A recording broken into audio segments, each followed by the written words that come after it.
বলেছিলাম আইজলের অন্য আরও একটি ভ্লগ নিয়ে আসবো, তাই চলে এলাম। জানো, আইজলের রাস্তাঘাট এত বেশি সুন্দর যে একটা পাতা পড়লেও দেখা যাবে। এত সুন্দর পরিষ্কার শান্ত একটা শহর।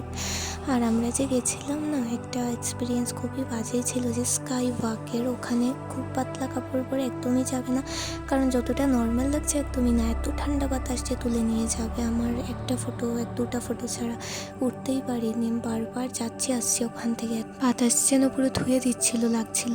আর একটা বিশেষ ব্যাপার হচ্ছে ট্রাফিক। আইজলে ট্রাফিক জ্যাম নিয়ে কথা বলবো যে কি বলবো, আমরা প্রত্যেকটা শহর দেখেছি যেখানে একটু জ্যাম হলেই না হর্ন বাজে। ওখানে ওরা এত সুন্দরভাবে সব কিছু ম্যানেজ করেছে, একটা হর্নের সাউন্ড নেই, কেউ কাউকে বকছে না, একজনের পিছিয়ে একজন যাচ্ছে, মানে বলার ভাষা নেই। এত সুন্দর মেনটেন করছে যে কি বলবো। আর বিশেষ করে ওদের মানুষরা অনেক বেশি ভালো, এত ভালো লেগেছে। আর দেখলাম অনেকটা বাজারে পোকা ওরা যেগুলো বিক্রি করে ওরা খায়, এগুলো সেল হচ্ছে। এটা একটা দারুণ লেগেছে দেখতে। আর একটা ব্যাপার বলছি যে তোমরা যদি না আইজলে যাও তাহলে কিন্তু রেস্টুরেন্ট দেখে যাবে, কারণ ওখানে বিফ পাওয়া যায়, তাই ওটা থেকে খুবই সাবধান। আমরা কিন্তু পিওর ভেজ দেখে একটা রেস্টুরেন্টে গেছি। তো আরেকটা ব্যাপার হচ্ছে আইজলে একটা সেরা জিনিস পাওয়া যায়, এটা হচ্ছে এই চাটনিটা দারুণ। এটা কিন্তু সব জায়গায় পাওয়া যায়, তোমরা গেলে তোমরাও পাবে।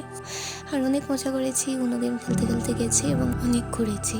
তো তোমাদেরকেও এই জিনিসগুলো জানিয়ে দিলাম, তোমরা একটু সাবধান থেকো।